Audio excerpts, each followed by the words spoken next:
Malam itu udara terasa sangat panas, gerah sekali. Seperti ada yang menekan dada Pak Joko dari dalam. Ia mendorong motor Beat tuanya yang mogok di tengah dermaga kayu reyot pinggir Sungai Bakau. Keringat meleleh di pelipisnya. Napasnya pendek-pendek. Kakinya lelah sekali setelah seharian mengantar penumpang dari pagi sampai malam. Tapi yang lebih berat adalah beban di hatinya. Rina, ya Allah Rina, gumamnya pelan sambil menunduk. Anak perempuannya yang baru 9 tahun itu sudah 3 minggu terbaring di rumah sakit kecil di kota. Penyakit jantung bawaan. Dokter bilang harus operasi secepatnya. Uang muka saja sudah puluhan juta. Kemarin Joko ditolak bank. Leasing motornya juga mengancam akan menyita kalau cicilan telat lagi. Warung kecil Bu Siti sudah hampir tidak laku. Semua seperti runtuh pelan-pelan. Ia berhenti sejenak. Tangan kasarnya memegang stang motor yang panas. Di depannya, Sungai Bakau surut. Lumpur hitam mengkilap di bawah cahaya bulan yang redup. Tidak ada angin. Jangkrik yang biasanya ribut malam ini sunyi. Benar-benar sunyi. Hanya ada suara napasnya sendiri yang terdengar keras di telinga. Tiba-tiba, dari arah ujung dermaga yang gelap, terdengar suara lembut. Suara perempuan. Pelan.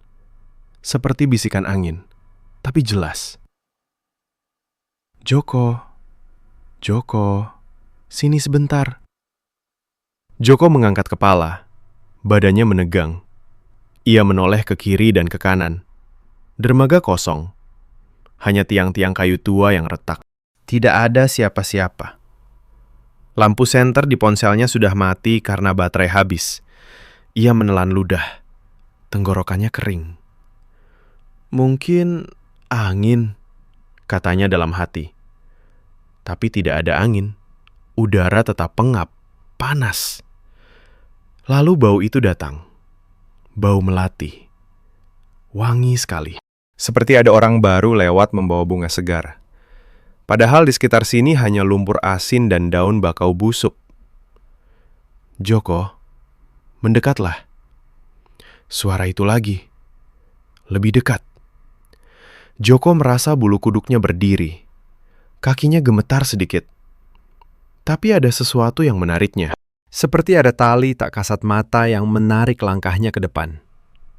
Ia meninggalkan motornya. Berjalan pelan di papan kayu yang berderit. Tep, tap, tep, tap. Suara sandal jepitnya terdengar aneh di keheningan itu. Siapa di situ? Tanyanya dengan suara agak serak.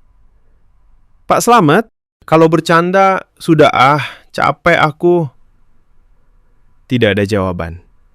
Hanya bau melati yang semakin kuat. Sekarang bercampur sedikit bau kapur barus. Dingin. Tapi malam ini panas. Kok bisa dingin menusuk tulang? Joko sampai di ujung dermaga. Air sungai surut sampai jauh. Lumpur hitam terbentang. Ia berdiri di situ. Tangannya memegang tiang kayu yang dingin. Napasnya semakin cepat. Astagfirullah, ini apa sih? Gumamnya. Ia merasa seperti orang bodoh. Harusnya ia langsung pulang. Bu Siti pasti sudah menunggu dengan wajah cemas. Rina di rumah sakit juga butuh doa malam ini. Tapi suara itu memanggil lagi. Kali ini sangat dekat. Seperti tepat di belakang telinganya. Joko, lihat ke bawah. Ia menunduk. Di lumpur, tepat di bawah dermaga, ada sesosok bayangan. Perempuan. Duduk bersila di atas lumpur yang seharusnya tenggelamkan siapa saja. Tapi ia duduk tenang. Berpakaian kebaya putih bersih. Sanggul rambutnya rapi. Wajahnya pucat, tapi tidak menyeramkan. Malah seperti ibu-ibu biasa yang sedang menunggu anak pulang. Matanya lembut. Tangan kirinya memegang tas kecil anyaman. Joko mundur selangkah. Kakinya hampir terpleset. Kamu siapa? Tanyanya. Suaranya bergetar. Perempuan itu tersenyum tipis. Aku Mbok Sari. Sudah lama melihat kamu lewat sini setiap malam, Joko. Kamu selalu buru-buru, selalu capek, selalu memikirkan anak kamu. Joko merasa dunia berputar. Ia mengusap muka dengan tangan kasar. Keringat bercampur debu. Ini mimpi ya? Atau aku sudah gila karena stres? Mbok Sari menggeleng pelan. Bukan mimpi, bukan gila. Kamu hanya sedang di ujung. Di titik di mana rezeki biasa tidak lagi cukup. Kamu butuh bantuan, bukan? Untuk Rina. Untuk operasinya. Asa dada sesak. Air mata hampir turun. Ya Allah, kamu tahu tentang Rina? Semua yang Allah izinkan, aku tahu. Jawab Mbok Sari pelan. Suaranya tenang, seperti air sungai yang mengalir pelan. Aku jin muslim, bukan yang jahat. Aku datang karena doa kamu yang putus asa malam ini. Aku bisa memberi kamu kemampuan mendengar panggilan. Panggilan rezeki. Suara halus yang akan memberitahu kamu di mana peluang halal datang. Nomor yang keluar, pelanggan yang memberi tip besar, barang yang bisa kamu jual dengan cepat. Tapi, Mbok Sari berhenti sejenak. Matanya menatap lurus ke mata Joko. Ada satu syarat. Satu hukum yang tidak boleh dilanggar. Jangan pernah ceritakan kepada siapapun tentang suara-suara itu. Dan jangan pernah meminta panggilan lebih dari yang Allah beri hari ini. Kalau kamu langgar, panggilan itu akan berubah menjadi fitnah. Dan waktu kamu akan lenceng. Joko menelan ludah lagi. Tenggorokannya terasa pahit. Apa maksudnya melenceng? Mbok Sari hanya tersenyum lembut. Kamu akan mengerti sendiri kalau sudah terjadi. Sekarang, ambil keputusan. Mau terima atau tidak? Aku tidak memaksa. Rezeki sejati tetap dari usaha dan syukur. Ini hanya bantuan sementara. Udara semakin pengap. Bau melati semakin menusuk hidung. Joko memikirkan wajah pucat Rina di ranjang rumah sakit. Ia memikirkan Bu Siti yang menangis diam-diam setiap malam. Ia memikirkan motor yang hampir disita. Hutang yang menumpuk. Iya, aku terima, katanya hampir tanpa suara. Mbok Sari mengangguk sekali. Tangan kanannya terangkat pelan. Jari-jarinya menyentuh udara di depan dahi Joko. Tidak ada sentuhan. Tapi Joko merasa ada hembusan angin dingin yang masuk ke telinganya. Seperti sesuatu yang baru terbuka di dalam kepalanya. Mulai malam ini, kamu akan mendengar, kata Mbok Sari. Ingat hukumnya. Jangan cerita. Jangan minta lebih. Lalu sosok itu memudar. Pelan. Seperti asap. Hanya tersisa bau melati dan kapur barus yang samar. Dermaga kembali sunyi. Jangkrik mulai bernyanyi lagi. Angin kecil berhembus. Panas kembali terasa. Joko berdiri di situ beberapa saat. Badannya gemetar. Ia memegang tiang kayu kuat-kuat sampai jari-jarinya putih. Astagfirullah. Apa yang baru saja aku lakukan? Gumamnya. Ia berbalik. Berjalan kembali ke motornya. Langkahnya berat. Tapi anehnya, motor yang tadi mogok sekarang bisa dinyalakan dengan 1 kali kick. Mesinnya hidup halus. Joko naik. Tapi sebelum ia gas, telinganya menangkap suara halus lagi. Suara yang berbeda. Seperti bisikan angin di telinga. Besok pagi, di warung kopi dekat pasar, ada orang yang lupa dompetnya isi 300.000. Ambil sebagai rezeki. Joko menegang. Ia menoleh ke belakang. Tidak ada siapa-siapa. Hanya malam yang biasa. Tapi hatinya berdegup kencang. Ia pulang dengan hati campur aduk. Bu Siti sudah tidur di ruang tamu kecil. Wajahnya lelah. Joko duduk di samping tempat tidur Rina yang kosong. Ia memandang foto anaknya di dinding. Air mata akhirnya jatuh. "Maafkan ayah, Rin," bisiknya. "Ayah akan usahakan semuanya." Malam itu ia tidur gelisah. Jam dinding di kamar berdetak normal. Tapi entah kenapa, Joko merasa waktu malam ini terasa lebih panjang, lebih berat. Dan ia belum sadar bahwa mulai malam ini, ia sudah membuka pintu yang seharusnya tetap tertutup. Dan suara-suara itu baru saja dimulai. Malam itu Joko pulang dengan dada masih berdegup kencang. Ia memarkir motor di depan rumah kayu kecilnya yang sudah reot di pinggir kampung nelayan. Lampu teras kuning redup. Bu Siti duduk di bangku bambu, mengipas-ngipas wajah dengan kardus bekas. Wajahnya pucat karena capek seharian jaga warung, dan khawatir soal Rina. "Masuk, Mas. Makan dulu." "Nasi sudah dingin," kata Bu Siti pelan. Suaranya lelah, tapi masih lembut. Joko mengangguk. Ia duduk di meja kayu kecil. Tangan kasarnya mengambil sendok. Tapi nafsu makannya hilang. Setiap suap terasa seperti batu. Di kepalanya masih bergema suara Mbok Sari. Bau melati masih menempel di bajunya. Ia mencoba mengusap-usap lengan, tapi bau itu tidak hilang. "Kenapa, Mas? Hari ini sepi penumpang lagi ya?" tanya Bu Siti sambil menuang air putih. Joko menggeleng. "Biasa saja, Sid. Cuma motor tadi mogok di dermaga. Untung bisa jalan lagi." Ia berhenti sejenak. Hampir saja ia cerita. Hampir saja kata-kata tentang perempuan berkebaya putih itu keluar dari mulutnya. Tapi ingatannya langsung tertahan. Seperti ada tangan dingin yang menutup tenggorokannya. Ia menelan ludah keras. "Astagfirullah." Bu Siti memandangnya lama. "Kamu pucat sekali. Tidur yang cukup dong." Besok pagi kita ke rumah sakit lagi. Dokter bilang kalau uang muka tidak masuk minggu ini, operasi Rina ditunda lagi.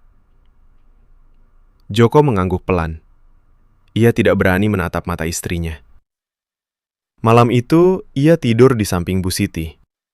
Tapi matanya terbuka sampai subuh. Setiap kali hampir tertidur, ia mendengar suara halus di telinga. Suara yang sama. Besok pagi, warung kopi. Dompet, 300.000. Pagi harinya, matahari baru terbit. Udara masih gerah. Joko sudah bersiap ojek. Ia mengantar Bu Siti ke pasar dulu, lalu melanjutkan ke warung kopi kecil dekat pasar ikan. Tempat biasa ia minum kopi hitam sebelum cari penumpang. Ia duduk di bangku plastik, pesan 1 gelas kopi. Tangan kanannya memegang gelas yang panas. Matanya melirik ke meja sebelah. Ada seorang bapak-bapak berpakaian rapi, seperti pedagang dari kota. Bapak itu sedang bicara di telepon, lalu berdiri buru-buru. Dompet kulit hitamnya tertinggal di meja. Joko menegang. Jantungnya berdeguk. Suara di telinganya kembali. "Ambil. Itu rezeki hari ini." "Halal?" Ia menoleh ke kiri kanan. Warung ramai, tapi tidak ada yang memperhatikan. Joko bangkit pelan. Tangannya gemetar saat meraih dompet itu. Ia buka sedikit. Di dalamnya ada 3 lembar 100.000 yang baru. Uang pas untuk bayar sebagian tagihan rumah sakit. Ia masukkan ke saku celananya dengan cepat. Lalu duduk lagi, pura-pura minum kopi.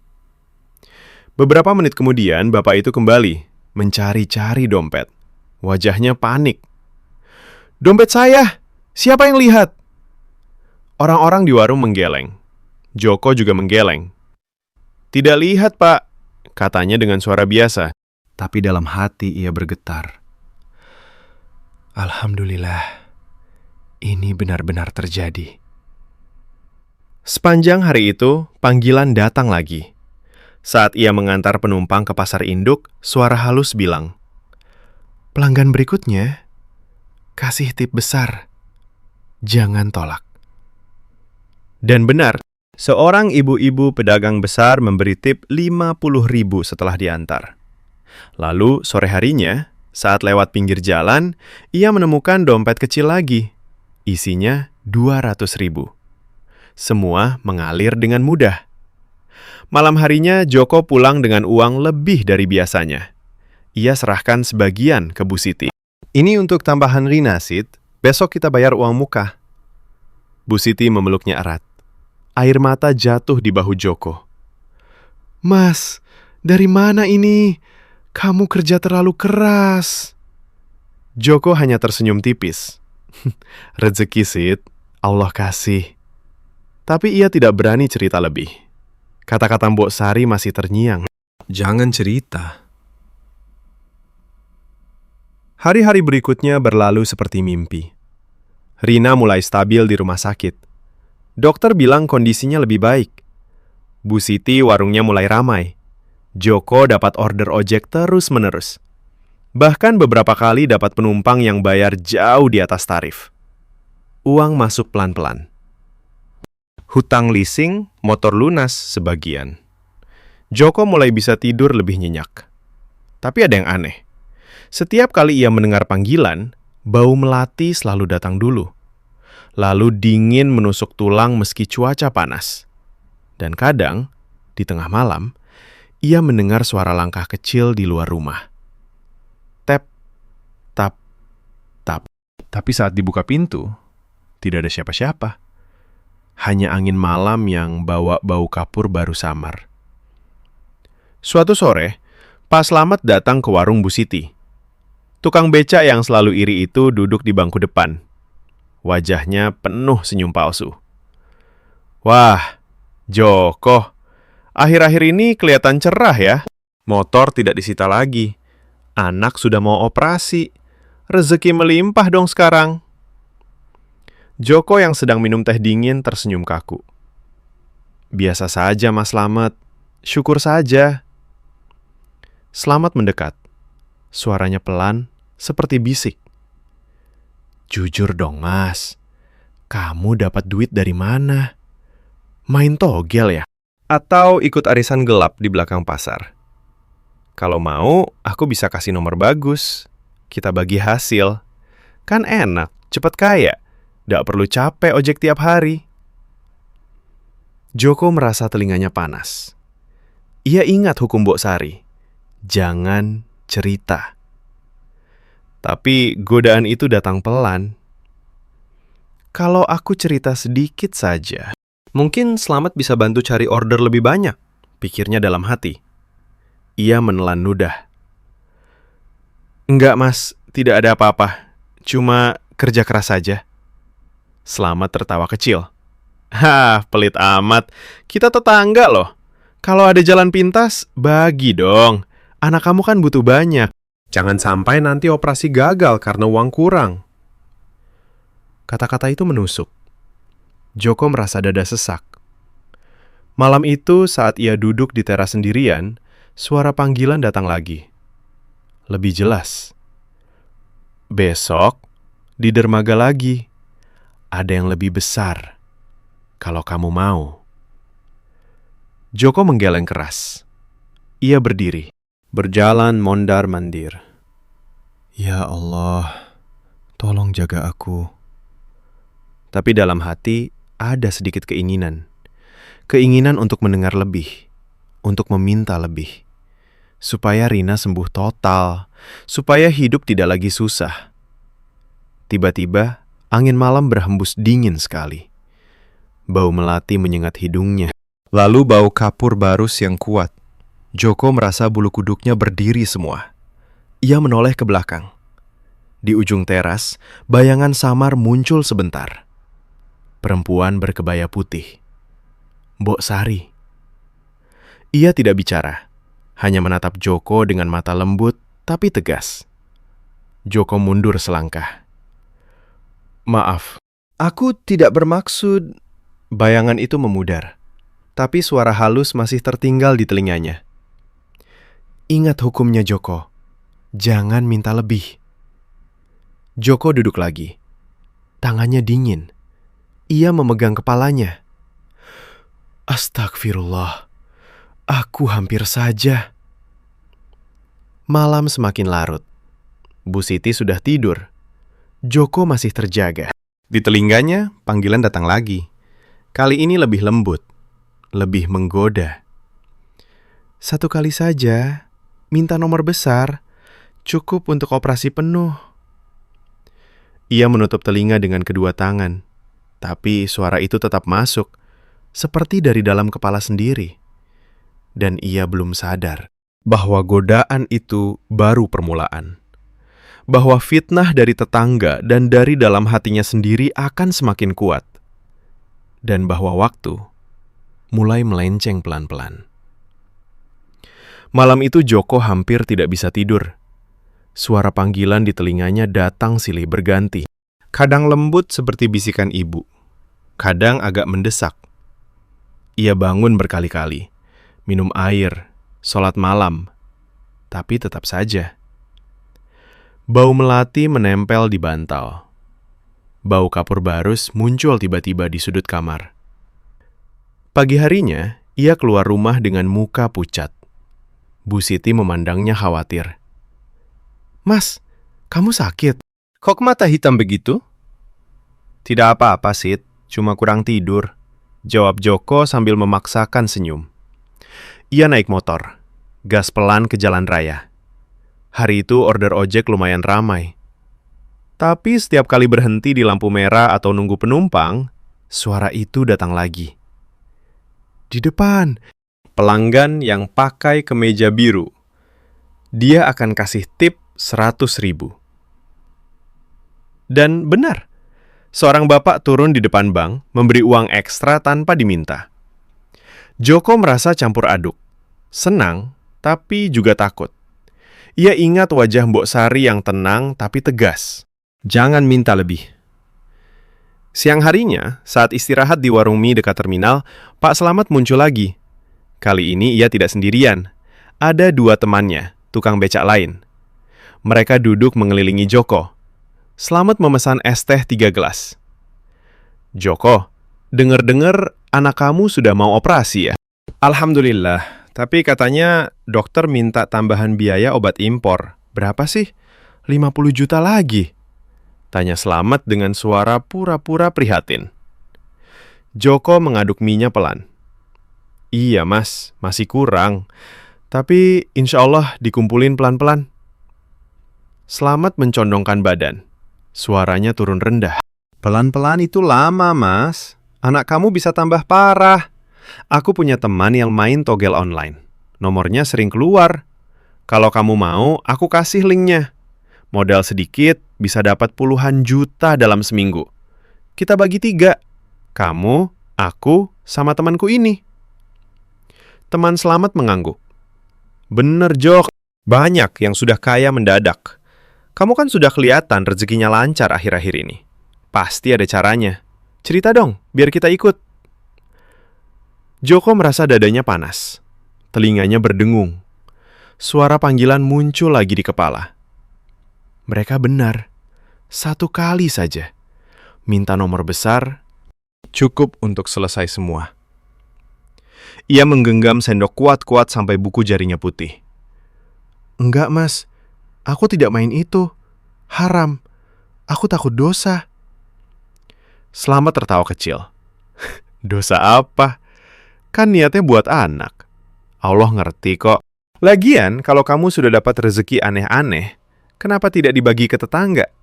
Pelit amat sih." Kata aneh-aneh itu seperti tamparan. Joko menunduk. Ia hampir membuka mulut. Hampir cerita tentang dermaga, tentang Mbok Sari, tentang suara-suara itu. Tapi tiba-tiba angin di warung berhembus dingin sekali. Padahal hari panas terik. Bau melati menyengat hidung semua orang di meja. Tapi hanya Joko yang tersentak. Ia bangkit buru-buru. "Aku ada order, Mas. Maaf." Lalu ia pergi tanpa menghabiskan mie-nya. Kakinya gemetar saat naik motor. Sepanjang sore, panggilan datang lebih sering. Setiap kali ia hampir menyerah, dingin menusuk tulang datang. Sekali ia hampir menangis di pinggir jalan. "Ya Allah, Tolong aku kuat. Malam harinya setelah pulang, ia duduk di teras dengan Bu Siti. Anaknya Rina sudah boleh pulang sebentar dari rumah sakit. Gadis kecil itu tidur di pangkuan ibunya. Wajahnya masih pucat, tapi senyumnya manis. Ayah, besok operasi ya? Tanya Rina dengan suara kecil. Joko mengangguk. Ia usap rambut anaknya pelan. Iya sayang. Ayah usahakan. Tapi di dalam hati, godaan semakin kuat. Kalau aku minta panggilan lebih besar malam ini, cukup untuk operasi lengkap, Rina sembuh total. Ia menggeleng pelan, tapi tangannya sudah gemetar. Tepat saat itu, angin malam berubah. Dingin sekali. Sangat dingin. Menusuk sampai ke tulang. Bau melati datang begitu kuat sampai Bu Siti ikut mengendus. Wangi apa ini? Melati ya? Tapi kok tiba-tiba? Joko tidak jawab. Ia hanya menatap ke gelap di ujung halaman. Di sana, bayangan samar muncul lagi. Mbok Sari berdiri tenang. Kebaya putihnya berkibar pelan meski angin tidak kencang. Matanya menatap Joko dalam-dalam. Tidak marah, tapi kecewa. Seperti ibu yang melihat anaknya hampir salah jalan. Joko merasa lututnya lemas. Ia memegang tangan Bu Siti erat-erat. Sit, aku... Tapi ia tidak melanjutkan. Moksari menggeleng pelan sekali, lalu menghilang. Malam itu Joko sholat tahajud lama sekali. Air matanya jatuh di sajadah. Astagfirullahalazim. Aku hampir cerita. Aku hampir minta lebih. Maafkan hambamu yang lemah ini. Tapi saat ia bangun dari sujud, suara panggilan datang lagi. Kali ini lebih jelas, lebih manis. Malam ini, ke dermaga lagi, ada yang lebih besar. Cukup untuk selesaikan semua masalah. Satu kali saja. Joko menutup telinga, tapi suara itu tetap masuk. Ia berjalan mondar-mandir di kamar kecil. Keringat dingin membasahi bajunya. Bu Siti sudah tidur. Rina bernapas pelan di sampingnya. Ia duduk di pinggir tempat tidur. Tangan kanannya memegang kunci motor. Kunci itu tiba-tiba terasa panas di telapak tangannya. Panas sekali. Seperti baru dijemur di bawah matahari siang. Padahal malam hari. Joko melepaskan kunci itu cepat. Ia menatapnya dengan mata lebar. Ini peringatan. Tapi godaan itu tidak berhenti. Suara di telinga semakin mendesak. Satu kali. Hanya satu kali. Demi Rina. Joko berdiri. Kakinya melangkah sendiri ke pintu. Ia buka pelan. Malam di luar gelap. Bau melati sudah menunggu di teras. Ia belum sadar bahwa malam ini langkahnya sudah mulai menuju dermaga tua itu lagi. Dan kali ini, panggilan itu tidak akan semudah sebelumnya. Malam itu Joko keluar rumah tanpa suara. Pintu kayu digeser pelan sekali. Bu Siti dan Rina masih tidur nyenyak di dalam. Ia naik motor. Lampu dimatikan supaya tidak ada yang bangun. Jalan menuju dermaga bakau sepi. Hanya cahaya bulan yang samar menerangi pohon-pohon bakau yang seperti tangan-tangan hitam. Udara malam terasa lebih pengap dari biasanya. Panas. Tapi setiap beberapa meter, hembusan dingin tiba-tiba menyentuh tengkuknya. Bau melati sudah sangat kuat, seperti ada ribuan bunga mekar di sepanjang jalan. Joko menggenggam stang motor kuat-kuat. Tangan kanannya masih terasa panas karena kunci tadi. Sesampainya di dermaga tua, ia matikan mesin. Kakinya turun ke papan kayu yang berderit pelan. Tep, tap, tep, tap. Suara sandal jepitnya terdengar terlalu keras di keheningan itu. Jangkrik lagi-lagi, diam total. Hanya ada suara ombak kecil yang menjauh karena air surut lagi. Mbok Sari, panggilnya pelan. Suaranya bergetar. Aku datang. Tidak ada jawaban langsung, tapi bau kapur barus muncul. Kuat, menusuk hidung.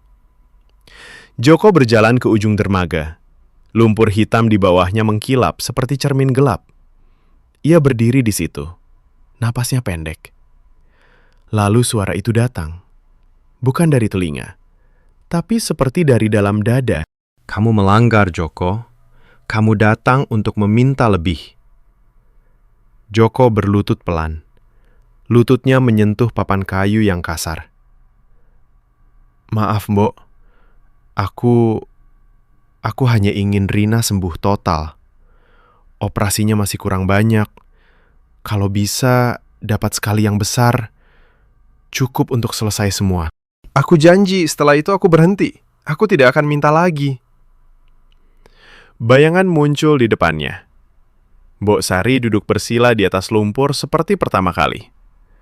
Kebaya putihnya tetap bersih. Sanggulnya rapi. Wajahnya tenang. Tapi matanya lebih tajam malam ini. Kamu pikir rezeki itu seperti keran air yang bisa kamu buka sesuka hati? Tanya Mbok Sari pelan. Suaranya tetap lembut, tapi ada nada tegas yang membuat Joko merasa kecil. Aku sudah beri kamu kemampuan mendengar panggilan halal yang Allah izinkan setiap hari. Tapi kamu mau lebih. Kamu mau mengatur sendiri. Joko menunduk. Air mata jatuh ke papan kayu. Aku takut, Mbok. Aku takut Rina tidak selamat. Aku takut Bu Siti menangis setiap malam. Aku lemah. Mbok Sari menghela napas pelan. Kelemahan itu manusiawi. Tapi tamak itu pilihan. Dengar baik-baik. Malam ini aku beri kamu satu panggilan besar. Nomor yang akan keluar besok sore di warung togel kecil dekat masjid. Angka itu akan memberi kamu cukup untuk operasi Rina dan sisanya untuk bayar semua hutang. Tapi ingat hukumnya. Setelah ini, kamu tidak boleh minta lagi. Kalau kamu langgar, panggilan akan berubah menjadi suara fitnah. Suara yang membuat kamu ragu pada orang yang kamu cintai. Dan waktu kamu akan mulai melenceng. Joko mengangguk cepat. Aku janji, Mbok. Hanya kali ini saja. Mbok Sari mengangguk sekali. Tangan kanannya terangkat. Jari-jarinya menyentuh udara di depan dada Joko. Dingin yang luar biasa menyusup ke tubuhnya. Seperti es yang masuk ke tulang. Joko menggigil. Tapi di kepalanya, angka-angka muncul jelas. 6 angka. Jelas sekali. Ia hafal di luar kepala. Pulanglah, kata Mbok Sari, dan syukuri apa yang sudah ada. Bayangan itu memudar lagi. Joko berdiri. Kakinya lemas. Ia naik motor dan pulang dengan hati berdebar. Sepanjang jalan, ia mengulang angka itu dalam hati. Besok sore, warung togel kecil. Ia tidak akan main. Hanya ambil rezeki itu saja. Keesokan harinya, Joko berusaha biasa saja. Ia antar Bu Siti dan Rina ke rumah sakit pagi-pagi. Dokter bilang operasi bisa dilakukan minggu depan kalau uang muka masuk. Bu Siti tersenyum haru. Alhamdulillah, Mas. Rezeki kita lancar akhir-akhir ini. Joko hanya mengangguk. Siang harinya, ia kerja ojek seperti biasa. Tapi pikirannya melayang ke warung togel. Sore menjelang maghrib, ia sengaja lewat depan warung kecil itu. Tempatnya sepi. Hanya ada Pak Tua yang jual rokok dan kopi. Ia duduk. Pesan kopi hitam. Tangan gemetar saat mengeluarkan uang kecil. Lalu ia dengar suara di telinga. Angka itu pasang sekarang juga. Joko menelan ludah. Hanya sekali. Gumamnya dalam hati. Ia pasang dengan uang yang sudah disiapkan. Sedikit saja, tapi cukup untuk angka itu. Malam harinya, hasil keluar. Angka itu tepat. Joko menang besar. Uang yang masuk ke rekening warung togel cukup untuk operasi Rina penuh. bayar hutang leasing, dan masih ada sisa untuk tabungan kecil. Bu Siti menangis bahagia saat Joko serahkan uang itu. Mas, ini mukjizat. Ya Allah, terima kasih. Rina dipeluk erat-erat. Operasi dijadwalkan 2 hari lagi. Kampung kecil mereka ramai membicarakan keberuntungan Joko. Pak Slamet datang lagi ke rumah. Kali ini wajahnya tidak senyum palsu lagi. Matanya penuh iri. Wah, Joko, sekarang sudah kaya mendadak ya? Anak operasi, hutang lunas. Dari mana sih duitnya? Cerita dong, kita kan tetangga. Kalau ada jalan, bagi sedikit lah. Aku juga punya anak yang sakit-sakitan. Joko merasa tidak enak. Rezeki Allah, Mas. Aku hanya syukur saja. Slamet mendekat. Suaranya rendah. Jangan bohong. Aku tahu kamu main sesuatu. Nomor togel? Atau yang lain? Kalau tidak cerita, besok aku bilang ke orang-orang bahwa kamu dapat duit haram. Fitnah itu gampang, Jok. Kamu mau anak kamu diomongin orang? Joko merasa darahnya naik. Tapi ia tahan. Astagfirullah, Mas.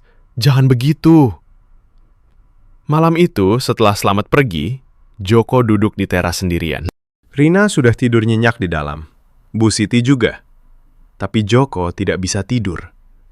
Suara panggilan datang lagi. Kali ini lebih manis. Sekarang, minta lagi. 1 kali saja. Untuk masa depan Rina. Supaya tidak susah lagi. Joko menggeleng. Tapi godaan itu kuat. Ia bangkit. Berjalan mondar-mandir.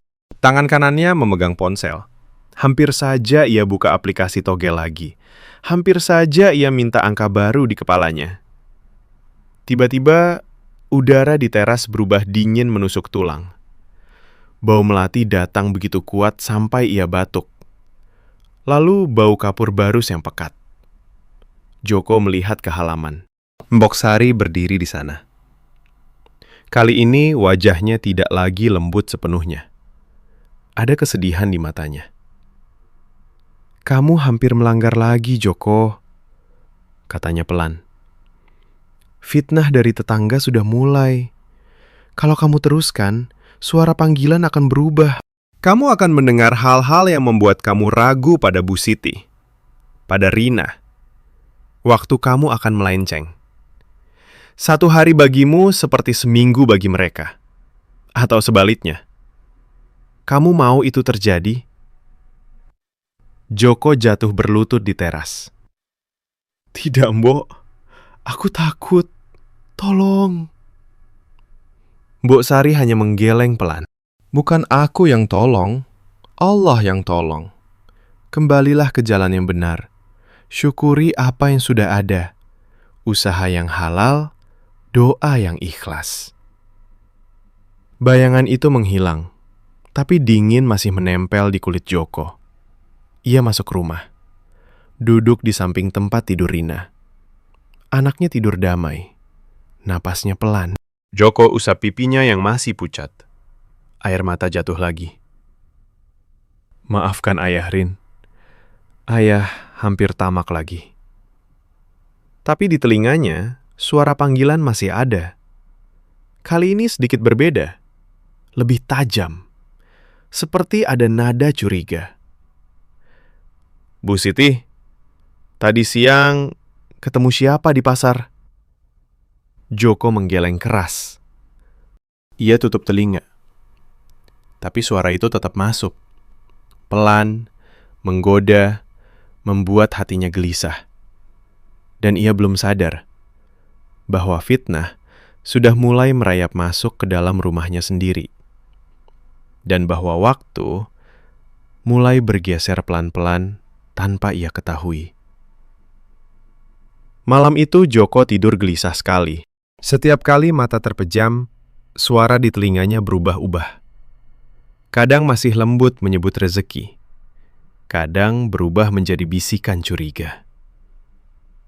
Bu Siti, tadi sore di pasar, ketemu laki-laki siapa? Rina, kenapa senyumnya aneh? Joko bangun berkali-kali. Keringat dingin membasahi baju kaosnya. Ia sholat tahajud sampai subuh, tapi hati tetap gelisah. Pagi harinya operasi Rina dilakukan. Rumah sakit kecil di kota ramai. Bu Siti menangis haru di ruang tunggu. Joko memegang tangan istrinya erat-erat. Insya Allah lancar, Sid. Kita sudah bayar semua. Dokter keluar jam 11 siang. Senyumnya lebar. Operasinya berhasil. Anak bapak kuat sekali. Beberapa hari lagi bisa pulang. Bu Siti memeluk Joko. Air matanya basah di bahu suaminya. Alhamdulillah. Mas, terima kasih. Kamu kerja keras sekali akhir-akhir ini. Joko tersenyum. Tapi senyum itu kaku. Di dalam hatinya, suara panggilan masih berbisik. Lihat, sekarang kamu sudah punya banyak. Minta lagi sedikit untuk beli rumah baru, supaya Rina tidak tinggal di rumah rakyat lagi. Ia menggeleng pelan. Tangan kanannya memegang tas berisi uang sisa dari kemenangan kemarin. Uang itu terasa panas di genggamannya. Pulang dari rumah sakit, kampung mereka sudah ramai gosip. Pak Slamet berdiri di depan warung Bu Siti bersama beberapa tetangga. Wajahnya penuh senyum, tapi matanya tajam. Wah, Joko, anak sudah operasi ya? Cepat sekali sembuhnya. Duit dari mana? Kemarin bilang susah, sekarang tiba-tiba lunas semua. Ada yang bilang kamu main togel besar. Ada yang bilang dapat warisan gelap. Cerita dong, biar kami ikut senang. Joko merasa darahnya mendidih. Ia turun dari motor pelan. Mas Slamet, itu rezeki Allah. Aku tidak main apa-apa. Slamet tertawa keras. Jangan bohong, Jok. Semua orang lihat. Motor leasing lunas, warung ramai. Sekarang operasi anak langsung jalan. Kalau tidak cerita, besok aku bilang ke masjid bahwa duitnya haram. Fitnah itu gampang. Anak kamu nanti malu sekolah. Kata-kata itu seperti pisau. Joko mengepalkan tangan. Suara di telinganya muncul lagi. Kali ini lebih keras. Dia iri. Dia mau ambil semua. Kalau kamu kasih sedikit, dia diam. Joko hampir membuka mulut. Hampir cerita tentang Mbok Sari. Tapi tiba-tiba angin berhembus dingin menusuk tulang. Bau melati menyengat seluruh halaman. Beberapa tetangga ikut mengendus. Wangi melati dari mana? Joko mundur selangkah. Ia ingat wajah Mbok Sari malam kemarin. Ia tahan diri. Astagfirullah. Mas, aku capek. Maaf. Lalu ia masuk rumah tanpa jawab lagi. Di dalam, Bu Siti sedang menyiapkan makan siang. Rina masih di rumah sakit untuk observasi. Joko duduk di kursi kayu. Tangan gemetar saat mengambil nasi. Bu Siti memandangnya lama. Mas, akhir-akhir ini kamu aneh. Sering melamun. Kadang bangun malam. Ada apa sih? Kalau ada masalah, cerita dong sama aku. Joko menatap istrinya. Wajah Bu Siti lelah tapi penuh kasih. Tapi suara di telinga berbisik lagi. Dia ketemu laki-laki di pasar kemarin. Waktu kamu ojek. Dia senyum-senyum. Joko menggeleng keras. Tidak ada apa-apa, Sid. Aku hanya khawatir Rina saja. Bu Siti menghela napas. Kalau begitu, syukuri dong. Jangan sampai rezeki ini bikin kita jauh. Malam harinya, setelah maghrib, Joko duduk di teras sendirian. Rina masih di rumah sakit. Bu Siti kesana menjaga. Rumah sepi. Ia memegang ponsel. Jari-jarinya hampir membuka aplikasi togel lagi. Godaan itu sangat kuat. Satu kali lagi. Cukup untuk beli tanah kecil, supaya Rina punya masa depan. Tiba-tiba kunci motor di meja terasa panas lagi. Panas sekali. Joko menarik tangan cepat. Lalu dingin datang. Sangat dingin. Bau melati dan kapur barus bercampur. Mbok Sari muncul di ujung teras. Kali ini ia berdiri lebih dekat. Wajahnya tetap tenang, tapi suaranya lebih tegas. Kamu sudah langgar sedikit, Joko. Kamu hampir minta lagi. Sekarang dengar baik-baik. Panggilan mulai berubah. Mulai malam ini, kamu akan mendengar hal-hal yang bukan rezeki. Hal-hal yang membuat kamu ragu. Kalau kamu teruskan, waktu akan melenceng. 1 malam bagimu seperti 1 bulan bagi keluargamu. Mereka akan merasa kamu hilang lama sekali. Joko jatuh berlutut di lantai teras. Bo, tolong, aku takut. Mbok Sari menggeleng pelan. Bukan aku yang harus kamu minta tolong. Kembalilah. Buang ketergantungan ini. Usaha halal. Syukur setiap hari. Itu rezeki yang sebenarnya. Bayangan itu memudar. Tapi suara di telinga Joko tidak hilang. Malah semakin jelas. Bu Siti, tadi malam telepon dari siapa? Dia bilang sayang. Joko menggigil. Ia bangkit. Berjalan ke dalam rumah. Ia buka laci meja. Ambil semua uang sisa. Hitung. Masih banyak. Tapi ia rasakan uang itu seperti bara api di tangannya. Ia duduk di lantai. Air mata jatuh. Ya Allah, aku sudah tamak. Aku sudah dengar fitnah. Maafkan hambamu. Tapi suara itu terus berbisik. Selamat. Dia bilang besok akan lapor polisi. Katanya duitmu haram. Joko menutup telinga dengan kedua tangan. Tapi suara itu masuk dari dalam. Ia merasa kepalanya pusing. Waktu terasa aneh. Jam dinding berdetak normal. Tapi ia merasa malam ini terlalu panjang. Seperti sudah berjam-jam ia duduk di situ. Paginya, Bu Siti pulang dari rumah sakit dengan wajah cemas. Mas, kamu di mana semalam? Aku telepon tidak diangkat. Rina tanya ayah kenapa tidak datang jenguk. Joko tersentak. Semalam, aku di rumah kok, Sid. Tidur di teras. Bu Siti memandangnya aneh. Tapi aku telepon jam 10 malam. Kamu tidak angkat. Aku khawatir. Datang ke rumah jam 12, kamu tidak ada. Motor juga tidak ada. Baru pagi ini kamu muncul. Joko merasa dunia berputar. Ia lihat jam di dinding. Baru jam 7 pagi. Tapi Bu Siti bilang ia hilang semalaman. Waktu sudah mulai melenceng. Ia duduk lemas di kursi. Tangan gemetar. Suara di telinga berubah lagi.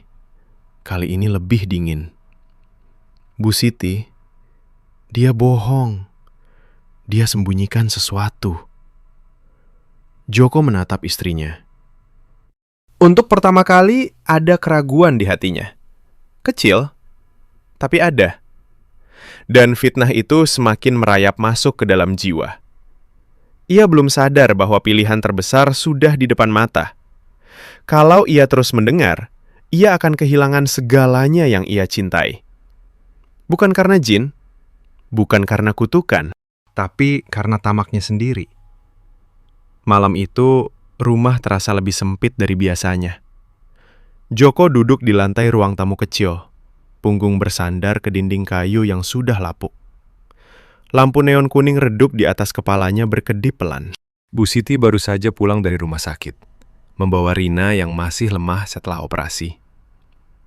Anak kecil itu tidur di kamar, napasnya pelan dan teratur. Tapi Joko tidak bisa ikut tidur. Ia memegang kepalanya dengan kedua tangan. Jari-jarinya menekan pelipis kuat-kuat sampai terasa sakit. Suara di telinganya tidak berhenti. Sekarang bukan lagi panggilan rezeki yang lembut. Suara itu sudah berubah. Tajam. Curiga. Seperti bisikan tetangga yang iri, tapi datang dari dalam kepalanya sendiri. Bu Siti, kemarin sore di pasar, dia ketawa dengan laki-laki berbaju batik. Dia bilang, nanti malam kita ketemu lagi. Joko menggeleng keras. Tidak mungkin. Gumamnya pelan. Suaranya serak. Tenggorokannya kering sekali. Ia bangkit, ambil gelas di meja, minum air putih sampai habis. Tapi rasa haus itu tidak hilang. Bu Siti keluar dari kamar. Rambutnya acak-acakan karena capek. Ia memandang suaminya dengan mata sayu. "Mas, kamu lagi-lagi melamun. Sudah malam. Tidur yuk. Rina baru pulang. Besok harus istirahat total." Joko menatap istrinya. Wajah Bu Siti yang biasanya lembut, malam ini terasa asing. Ada keraguan kecil yang merayap di dada. "Sit, kemarin sore kamu ke pasar ya? Ketemu siapa?" Bu Siti mengerutkan kening. "Biasa, beli sayur untuk Rina. Kenapa tanya begitu? Kamu curiga apa?" Suara di telinga Joko semakin keras. "Lihat, dia gugup." Dia sembunyikan sesuatu. Joko menelan ludah. Tidak apa-apa. Aku hanya..." Tiba-tiba udara di ruangan berubah. Dingin menusuk tulang. Padahal malam masih gerah seperti biasa. Bau melati datang begitu kuat, bercampur kapur barus yang pekat. Joko merasa bulu kuduknya berdiri semua. Ia menoleh ke pintu depan. Di ambang pintu, Mbok Sari berdiri. Kebaya putihnya berkibar pelan. Wajahnya tenang, tapi matanya penuh kasihan. "Joko," kata Mbok Sari pelan, suaranya seperti hembusan angin malam. "Kamu sudah melanggar. Panggilan sekarang adalah fitnah. Kalau kamu terus dengar, waktu akan semakin melenceng. Hari ini bagimu seperti 3 hari bagi keluargamu. Mereka akan merasa kamu hilang. Kamu akan kehilangan mereka pelan-pelan." Joko jatuh berlutut di lantai. Lututnya menyentuh ubin dingin. "Mbok, tolong hentikan ini. Aku tidak mau lagi." "Aku salah. Aku tamak." Mbok Sari menggeleng pelan. "Bukan aku yang menjalankan. Kamu sendiri yang membuka pintu. Sekarang, tutup pintu itu dengan tanganmu sendiri. Buang ketergantungan. Kembalilah ke usaha halal, ke syukur, ke doa. Itu satu-satunya jalan." Lalu, bayangan itu memudar. Dingin perlahan hilang. Bau melati tinggal samar. Bu Siti masih berdiri di depan kamar. Wajahnya pucat. "Mas, kamu bicara dengan siapa? Aku tidak dengar suara siapa-siapa." Joko bangkit pelan. Kakinya gemetar. "Tidak ada siapa-siapa, Sid. Aku hanya berdoa." Malam itu Joko tidak tidur. Ia duduk di samping tempat tidur Rina. Anaknya tidur nyenyak. Pipinya sudah mulai merah lagi setelah operasi. Joko usap rambut halusnya pelan. Air mata jatuh tanpa suara. "Ayah hampir hancurkan semuanya karena tamak, Rin. Maafkan ayah." Pagi harinya waktu terasa aneh. Jam dinding menunjuk pukul 7. Tapi Bu Siti bilang sudah jam 10. "Mas, kamu kemana semalam? Aku bangun subuh, kamu tidak ada di rumah. Motor juga hilang. Aku khawatir setengah mati." Joko tersentak. Ia ingat ia tidak kemana-mana. Hanya duduk di ruang tamu. Tapi Bu Siti memandangnya seperti orang asing. "Aku di sini kok, Sid. Sepanjang malam." Bu Siti menggeleng. "Tidak. Aku cari kamu sampai ke dermaga. Tidak ada. Tetangga bilang melihat motor kamu lewat jam 2 pagi. Kamu kemana sebenarnya?" Suara fitnah muncul lagi. "Dia bohong. Dia sembunyikan sesuatu dengan tetangga." Joko memegang kepalanya. "Astagfirullah. Sid, aku benar-benar di rumah. Percaya aku." Tapi keraguan sudah tertanam. Siang harinya, Pak Slamet datang lagi. Kali ini ia bawa 2 orang lain. Wajah mereka serius. "Joko, kami dengar kamu dapat duit banyak. Besok ada rapat warga. Orang-orang mulai curiga. Kalau tidak jelaskan asal-usul uang itu, kami laporkan ke polisi desa. Fitnah ini sudah sampai ke masjid. Anak kamu nanti susah kalau bapaknya diomongin haram. Joko merasa dada sesak. Ia berdiri di teras. Tangan gemetar. Mas, aku dapat dari kerja ojek. Dari rezeki halal, aku bersumpah. Slamet tersenyum sinis. Halal dari mana? Tiba-tiba melimpah. Kami tidak bodoh, Jok. Suara di telinga Joko berteriak sekarang. Bunuh saja fitnah ini! Ambil uang lagi! Bayar mereka diam! Joko mundur ke dalam rumah. Ia tutup pintu keras. Napasnya tersengal. Ia lari ke kamar, ambil semua uang sisa di laci. Hitung dengan tangan gemetar. Masih banyak. Tapi uang itu terasa seperti racun. Ia duduk di lantai kamar. Air mata mengalir deras. Ya Allah, aku sudah hancur. Aku dengar fitnah tentang istriku sendiri. Aku ragu pada anakku. Aku hampir hilang waktu dengan mereka. Semua karena tamakku. Tiba-tiba dingin datang lagi. Lebih kuat. Bau melati dan kapur barus memenuhi kamar. Mbok Sari muncul di sudut kamar, berdiri di samping lemari kayu. Wajahnya sangat tenang. Ini pilihan terakhirmu, Joko, katanya pelan. Kalau malam ini kamu masih mendengar panggilan, besok pagi waktu akan melenceng total. 1 minggu bagimu seperti 1 tahun bagi keluargamu. Mereka akan merasa kamu hilang lama sekali. Rina akan besar tanpa ayah. Bu Siti akan menangis setiap malam. Kamu akan sendirian dengan suara-suara itu selamanya. Joko menatap Mbok Sari dengan mata basah. Mbok, bagaimana cara berhenti? Aku mau berhenti. Aku tidak mau lagi mendengar apapun. Mbok Sari tersenyum lembut untuk pertama kali setelah lama. Buang semua ketergantungan. Kembalikan uang yang berlebih ke jalan halal. Kerja seperti dulu. Ojek, jualan, doa setiap hari. Syukuri apa yang Allah beri, walau sedikit. Batas itu rahmat. Kalau tidak ada batas, tamak akan hancurkan kamu. Joko mengangguk pelan. Ia ambil tas berisi uang. Keluar rumah. Bu Siti memandangnya heran. Mas, mau kemana malam-malam begini? Aku mau sedekah, Sid. Uang ini aku kembalikan ke jalan yang benar. Ia naik motor, pergi ke masjid kecil di ujung kampung. Di sana, ia masukkan hampir semua uang sisa ke kotak amal.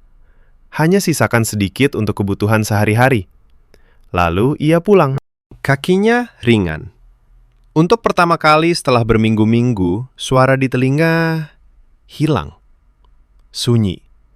Benar-benar sunyi. Malam itu ia tidur nyenyak di samping Bu Siti dan Rina. Tidak ada panggilan. Tidak ada fitnah. Hanya napas pelan keluarganya yang terdengar. Pagi harinya, waktu kembali normal. Bu Siti bangun dengan senyum. Mas, kamu tidur nyenyak sekali semalam. Wajahmu cerah lagi. Rina bangun, peluk ayahnya erat. Ayah, Rina sudah sehat. Besok kita jalan-jalan ya. Joko memeluk anaknya. Air mata bahagia jatuh. Iya sayang, ayah janji. Kita mulai lagi dari awal. Kerja keras. Syukur setiap hari. Pak Slamet masih datang kadang-kadang, tapi Joko hanya tersenyum. Rezeki itu dari Allah, Mas, bukan dari suara-suara. Bau melati kadang masih datang di malam sunyi. Tapi sekarang bukan lagi panggilan. Hanya pengingat lembut. Seperti doa ibu yang menjaga dari jauh. Joko kembali mengayuh motor ojek setiap hari. Kadang dapat tip kecil. Kadang sepi. Tapi hatinya tenang. Bu Siti warungnya ramai, pelan-pelan karena keikhlasan. Rina tumbuh sehat. Mereka tidak kaya mendadak. Tapi mereka punya satu sama lain. Di dermaga tua itu, Mbok Sari tidak muncul lagi. Hanya angin malam yang bawa bau melati samar. Sebagai pengingat bahwa batas itu rahmat. Bahwa tamak adalah con kui paling berbahaya. Dan bahwa rezeki sejati bukan dari mendengar panggilan aneh, tapi dari usaha halal dan hati yang selalu bersyukur. Narator malam khusus di sini, di radio kecil kampung yang sepi. Kalau kalian suatu malam mendengar suara perempuan memanggil nama kalian dari dermaga tua, jangan jawab.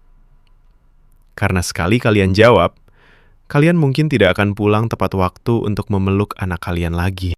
Bukan karena jin itu jahat, tapi karena hati manusia yang tamak bisa mengubah rahmat menjadi fitnah. Syukur adalah pintu rezeki yang paling aman. Usaha yang ikhlas adalah kunci yang paling kuat. Dan batas itu adalah kasih sayang Allah yang paling dalam. Alhamdulillah.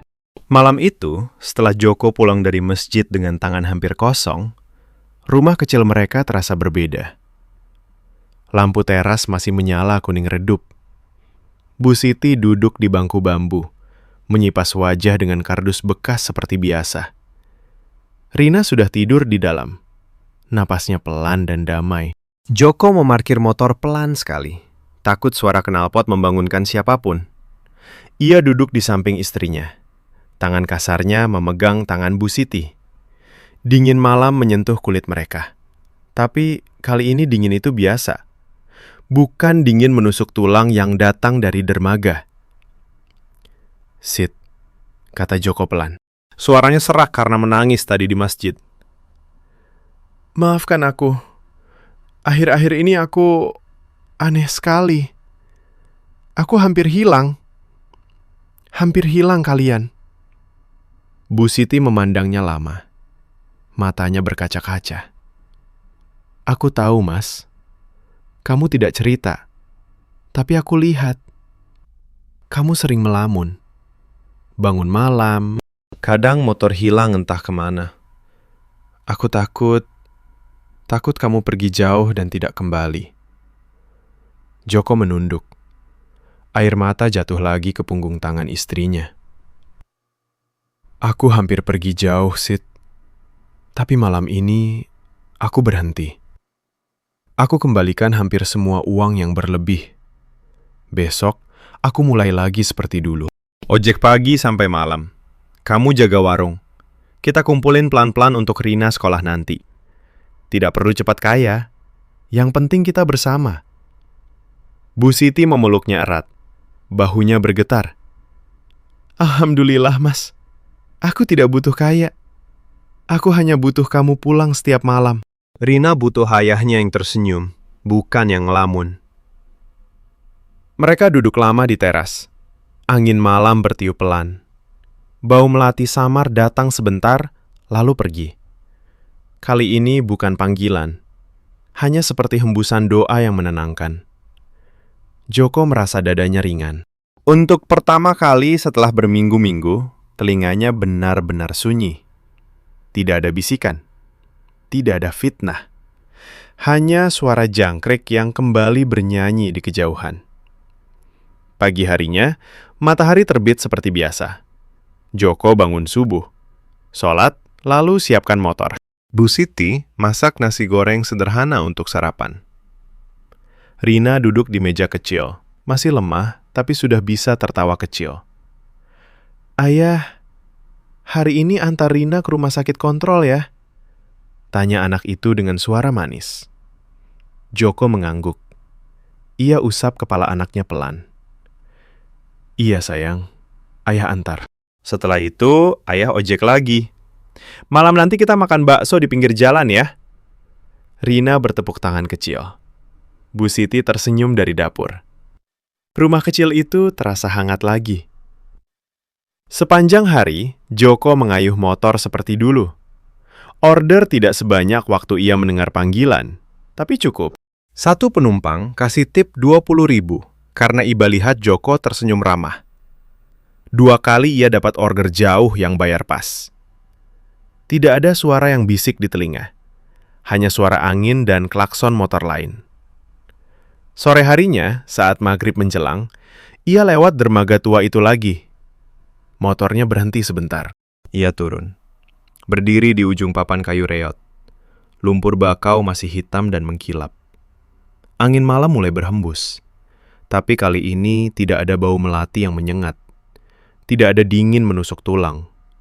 Hanya bau lumpur asing biasa dan daun bakau. Joko menunduk. "Terima kasih, Mbok Sari," bisiknya pelan. "Aku sudah mengerti. Rezeki yang paling besar adalah yang datang dengan syukur, bukan yang datang dengan tamak." Ia berdiri diam beberapa saat, lalu naik motor lagi, pulang dengan hati tenang. Di perjalanan, ia lewat warung Pak Slamet. Tetangga itu sedang duduk minum kopi dengan teman-temannya. Mereka melirik Joko. Slamet hendak memanggil, tapi Joko hanya mengangguk sopan dan melanjutkan jalan. Tidak ada lagi rasa takut fitnah. Tidak ada lagi keinginan untuk membuktikan apa-apa. Malam harinya, setelah makan malam sederhana, keluarga kecil itu duduk di teras. Rina bercerita tentang teman-temannya di rumah sakit. Bu Siti tertawa kecil mendengar cerita anaknya. Joko hanya mendengarkan. Senyumnya lebar. Sesekali ia usap punggung Rina pelan. Tidak ada suara aneh. Hanya suara tawa kecil dan angin malam yang sejuk. Beberapa hari kemudian, hidup mereka kembali ke ritme biasa. Joko ojek pagi sampai malam. Kadang sepi, kadang ramai. Bu Siti warungnya laku pelan-pelan karena ia selalu ramah dan jujur. Rina sudah bisa sekolah lagi, meski masih harus kontrol rutin. Mereka tidak punya motor baru, tidak punya rumah besar. Tapi setiap malam, Joko pulang tepat waktu, memeluk anak dan istrinya, sholat berjamaah, bersyukur atas apa yang ada. Kadang, di malam yang sangat sunyi, Joko masih mendengar hembusan angin yang bawa bau melati samar. Tapi sekarang, ia tersenyum. Ia tahu, itu bukan panggilan. Itu hanya pengingat. Pengingat bahwa ia pernah hampir kehilangan segalanya karena tamak. Pengingat bahwa batas yang Allah beri adalah rahmat. Kalau manusia tidak punya batas, tamak akan menghancurkan dirinya sendiri dari dalam. Pak Slamet lama-kelamaan berhenti mengganggu. Ia lihat Joko hidup biasa saja. Tidak sombong, tidak kaya mendadak. Gosip di kampung perlahan hilang. Orang-orang kembali sibuk dengan hidup masing-masing. Suatu malam, Joko duduk di dermaga tua itu lagi. Kali ini ia sengaja datang setelah maghrib. Ia bawa tikar kecil, duduk bersila. Memandang sungai bakau yang surut. Bulan purnama menerangi lumpur hitam. Ia berdoa pelan. Ya Allah, terima kasih atas segala rezeki. Terima kasih atas keluarga yang Engkau jaga. Tolong jaga hati kami dari tamak. Amin.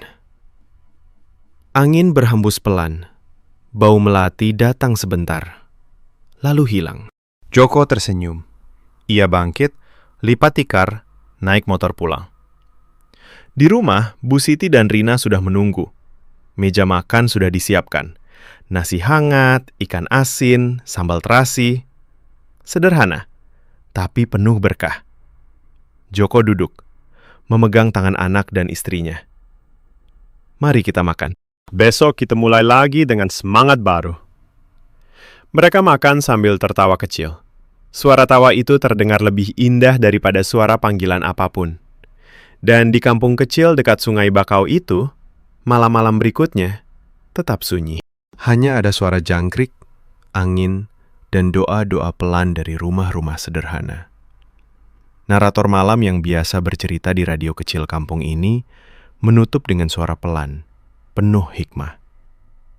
Kalau suatu saat kalian merasa hidup terlalu berat, dan tiba-tiba ada suara yang menjanjikan jalan pintas, ingatlah cerita Pak Joko.